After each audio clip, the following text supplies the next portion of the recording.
ওরে আমার পেয়ারা গাছে অনেক পেয়ারা ধরেছে, প্রতিদিন এই গাছের পেয়ারা পেড়ে বিক্রি করে আমি তাড়াতাড়ি অনেক বড় লোক হয়ে যাব। আরে আমার পেয়ারা গাছের পেয়ারাগুলো প্রতিদিন কোথায় যাচ্ছে?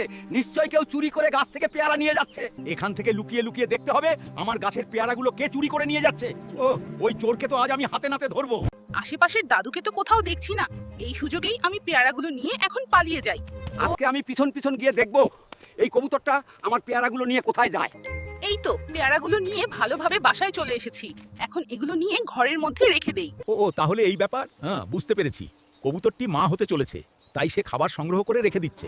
হায় আল্লাহ, এখন তো অনেক ঝড় বৃষ্টি হচ্ছে, এখন আমি কোথায় যাব, কোথায় থাকবো? এখন তো অনেক ঝড় বৃষ্টি হচ্ছে, তাড়াতাড়ি গিয়ে কবুতরকে উদ্ধার করতে হবে। কবুতর বন্ধু, তুমি চিন্তা করো না, আজ থেকে তুমি আমার সাথেই থাকবে, ঠিক আছে? চলো আমার বাড়িতেই চলো। আরে কবুতর, তুমি তো অনেকগুলো ডিম দিয়েছো।